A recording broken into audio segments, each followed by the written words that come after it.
আসসালামু আলাইকুম। নতুন আরেকটা ব্লগে আপনাদেরকে স্বাগত। কেমন আছেন সবাই? আলহামদুলিল্লাহ আমি খুব ভালো আছি। তো প্রতিদিনের মতো আজকেও আরেকটি ব্লগ নিয়ে আপনাদের মাঝে হাজির হলাম। আজকে মূলত প্রচণ্ড মাথা ব্যথা করতেছিল।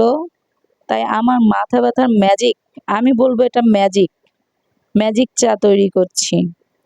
আমার এই চাটা এত পরিমাণের কাজে দেয়, আমার কোনো মেডিসিন আমাকে সাহায্য করে না মাথা ব্যথা কমানোর।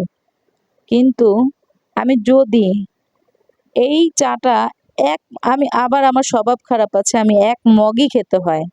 অল্প চা খেতে পারি না। তো ১ মগ চা বানানোর জন্য আমার নিজের প্রয়োজন অনুযায়ী আমি নিয়ে নিলাম। সাথে একটু চিনি দিয়ে দিলাম। চিনি না দিলে তো ভালো লাগবে না। একটা মুখের টেস্টেরও ব্যাপার-স্যাপার থাকে। তো যতই ডায়েট করতে চাই না কেন, তারপর আমাকে চিনিটা দিলাম আরকি, খেতে তো হবেই। আর এই যে আমার বারান্দায় প্রচণ্ড বাতাস হচ্ছে দেখে চুলাটা প্রচণ্ড ডিস্টার্ব দিতেছে। প্রচণ্ড বাতাস। তো এজন্য আরকি দরজাটা বন্ধ করলেও বাতাসটা চলে আসে জানালা দিয়ে। এই আরকি। তো যাই হোক, এখন চায়ের অপেক্ষা করতেছি, চাটা কখন বলক আসবে। তো এজন্য অপেক্ষা করতেছি যে চাটা ফুটতে শুরু করবে। মানে দুধটা ফুটতে শুরু করবে। দুধটা ফুটলেই আমি চা পাতি দিয়ে দিব। এই যে দুধটা ফুটে উঠলো। এখন আমি চা পাতিটা এড করব এর সাথে। আর আমি একটু লিকারটা বেশিই খাই। লিকার যদি বেশি না খাই তাহলে চা, চা মনে হয় না। তো এজন্য আরকি একটু পরিমাণ চেয়ে একটু বেশি লিকার দিলাম। চা পাতাটা দিয়ে দিলাম, এড করলাম। এখন ভালো করে নাড়াচাড়া করে একটু কিছুক্ষণ অপেক্ষা করব চাটা তৈরি করার জন্য।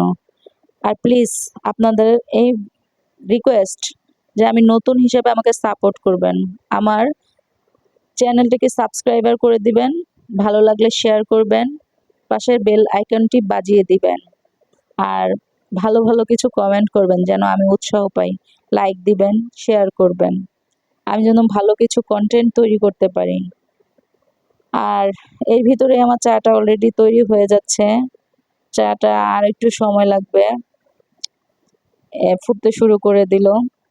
চাটা ঘন হবে আরেকটু কিছুক্ষণ ধরে। আমি আসলে কি চাটা তৈরি করলে একটু ধৈর্য নিয়ে চাটা তৈরি করি। হুটহাট করে আমি চাটা তৈরি করতে পারি না। যাই হোক, এর ভিতরে আমার চাটা অলরেডি হয়ে গেছে। তো আরেকটু বলক আনানোর জন্য অপেক্ষা করছি। ভালো করে আরেকটা বলক আসবে, সেটার অপেক্ষা করতেছি। অপেক্ষা করার পরে আসলে ধৈর্যের ফল তো মিষ্টিই হয়। এজন্য আরকি ভালো করে বানাচ্ছি নিজের মহা ঔষধটাকে। এই আরকি। তো চাটা আমার তৈরি হয়ে যাচ্ছে। চাটা তৈরি হওয়ার পরে আমার ফাইনাল লুক কেমন আসে সেটা দেখতেই পারবেন। আরেকটু অপেক্ষা করছি, চাটা কিভাবে তৈরি করছি। এই যে বলক চলে আসবে এখনই।